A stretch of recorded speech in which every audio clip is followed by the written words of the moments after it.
You want to make the most out of your Alaska cruise? Well, stick around because we're about to cover the top things to do in every major cruise port that you're likely to visit. Whether you're heading northbound or southbound, we've got you covered. This one's heading northbound, so if you're on a southbound cruise, just watch the video in reverse order. This is the ultimate guide for anyone cruising through the Inside Passage, and if you're not already excited, you're going to be after this video. So let's get started. Let's talk about the embarkation port. Well, we kicked our cruise off in Vancouver. If you can, I would recommend coming in a day or even two early. The first time we were here, we stayed near the waterfront area. Second time, we stayed a little further into town, so I would recommend staying near the waterfront area. It was so much prettier in that area than it is on into town. The area around there is packed with parks, cool architecture, and tons of history. We highly recommend taking the hop on and hop off tour bus. It's very affordable and it gives you a solid overview of the city without wearing your feet out. We were generally impressed at how clean it was around that area and how walkable everything is. This city is just full of personality. Between the waterfront views, laid back vibe, and all the little cool shops and neighborhoods, you could easily spend a couple days and definitely at least a full day there just visiting. So we always recommend coming into your cruise port at least a day before, just because you never know what's going to happen with flights, especially if you're traveling very far. So take advantage of it, head in a day or two early, and just visit the town of Vancouver.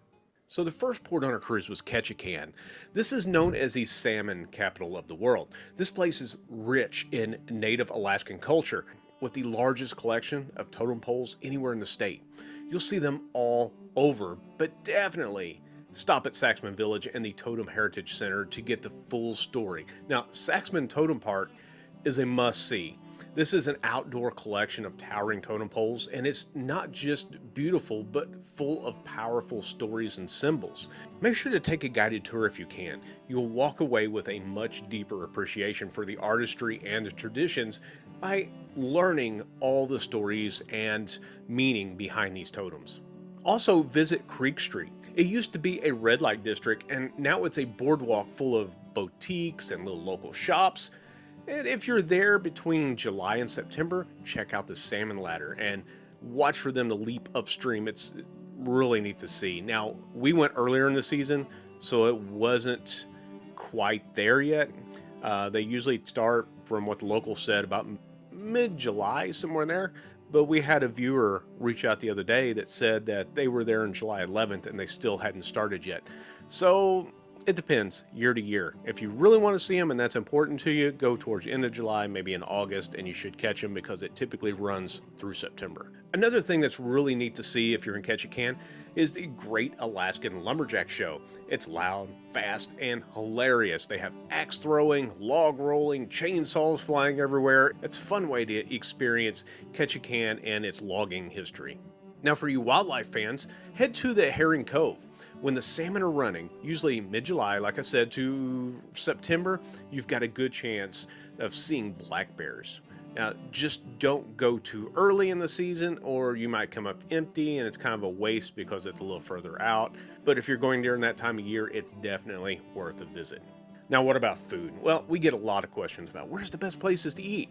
I would say hit up Annabelle's if you like some good chowder. Go to 108 Tap House for some burgers and a good brew. Cape Fox Lodge if you want nice views or try an elk burger, or even go to Fat Stands for pizza right near the Lumberjack Show, so it's not too far away. Some great pizza, we've had that before. So as you can see in Ketchikan, there is so much to do there, and unfortunately you might not get it all in, and if you don't, well, I guess you're just going to have to come back. Now, our next stop is Juneau, Alaska. Juneau is the capital of Alaska. It's stunning and surrounded by mountains and glaciers and water. It just feels more like a national park than the state capital.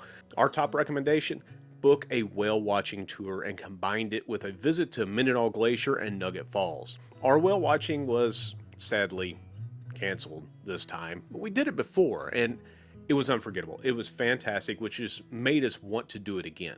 Now, we did get to go to Minnetonka Glacier. But I'm going to tell you here, here's a tip. Make sure that you allow yourself at least an hour and a half to 2 hours to make the walk to the falls and back. It's about 2 miles round trip, but it's a fairly easy walk. Yeah, a lot of it is paved and stuff, so you shouldn't have any issues there.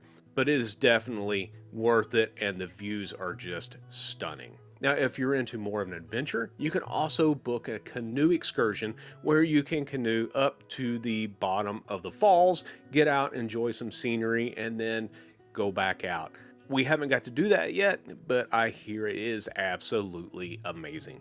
The visitor center is also worth a stop. It has an interactive display, a bunch of glacier history, and you even have a chance to talk to some of the park rangers and stuff that work there to hear some of their stories.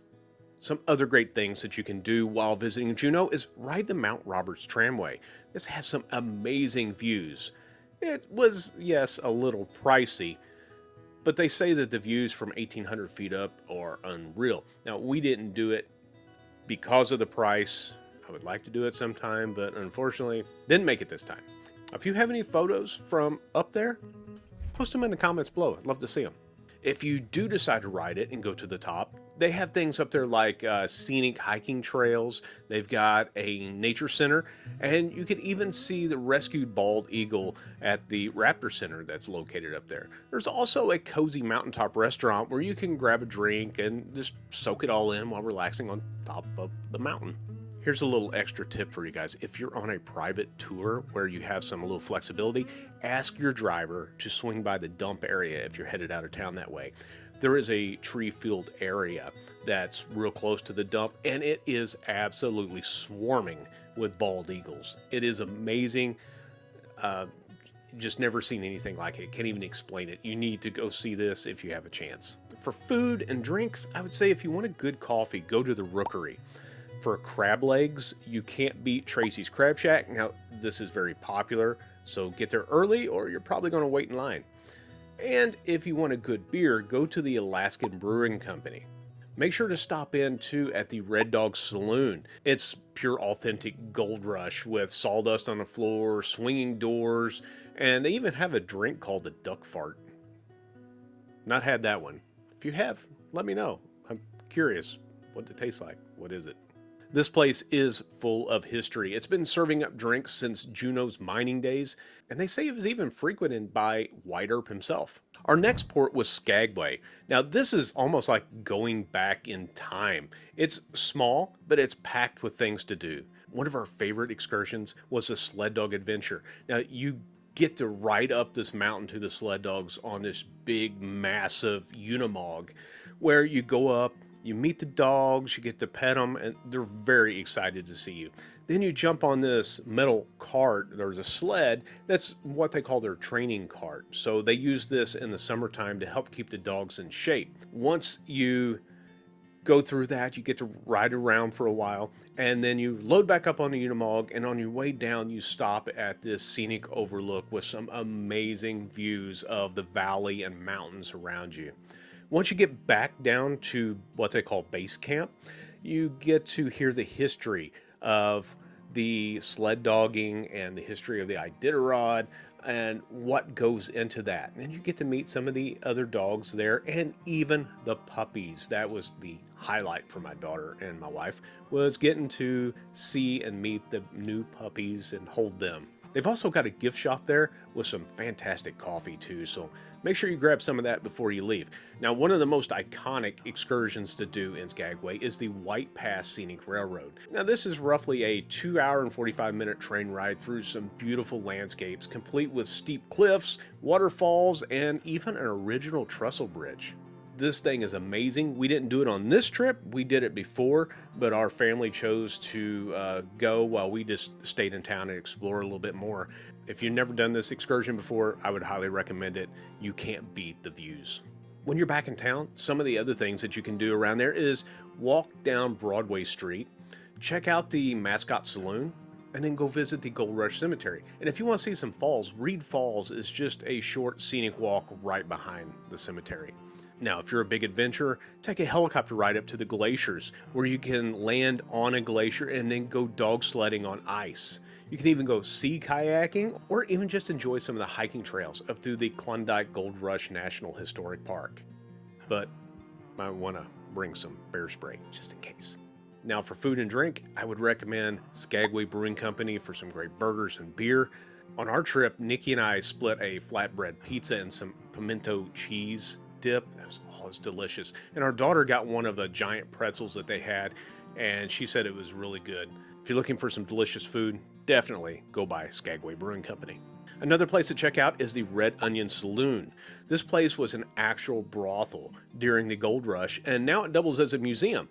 It's quite a neat spot with some good food and wild history. Or go ahead and head over to the Salty Siren for some delicious crab legs with a great view. Now, when you sail through Glacier Bay and College Fjord, these are actually days that you're just going to stay on the ship. There's no port to get out on. Now, don't miss these days. Don't skip them by just staying in your room. Be sure to get out and see all this stuff. They've got towering glaciers with calving ice. There's seals floating by. These are bucket list moments. Not every cruise gets to go here. So check your itinerary. I know Princess, Holland America, and Norwegian usually get to go here. I'm not sure if there's any other lines that are allowed in here right now. But if this is a must-do, pick one of those lines. You're definitely going to enjoy it. Our favorite's Princess. After those days, your final stop is going to be in Anchorage. Well, actually, I guess your final stop is Anchorage, but you get off in Whittier, and then you get to take a scenic bus to Anchorage. Now, keep your eyes peeled for wildlife. We saw moose, eagles, all kinds of different wildlife along the way. Once you get to Anchorage, if you have time, check out the Anchorage Museum and Oscar Anderson House. If you're wanting to do a glacier tour, they do have one that you can tack on that actually leaves out of Whittier itself. Anchorage has plenty to do around there to keep you busy before your flight home, or if you just want to spend an extra day there and check it all out. Now, for food, try 49th State Brewing. This place is awesome. I had a yak burger because I've never had a yak burger before, but I'm going to tell you, it was absolutely delicious. I just kind of like to try new things that sound a little weird, yak burgers, but it was delicious. Give it a shot. Tell me what you think in the comments. They've even got crab dip, seafood mac and cheese, and an amazing patio with a great view. Now, Glacier Brew House is great for halibut and steak, or if you want something more classic, check out Club Paris. It's a steakhouse that's been around since like 1957. Now, if you go to downtown Anchorage, it also has a ton of souvenir shops and different photo ops, and they've even got some great little mom and pop style eateries around there as well. So there you have it. That's our deep dive into the top things to do at each port on an Alaska cruise. Whether you're dog sledding, glacier watching, or eating your weight in seafood, Alaska definitely delivers. If you've been on this Alaska cruise and you have any tips of your own, drop them in the comments below. We would love to hear them. And if you like this video, give it a thumbs up and hit that subscribe button, and don't forget to check out our other Alaskan cruise videos. As always, keep wondering, exploring, and discovering.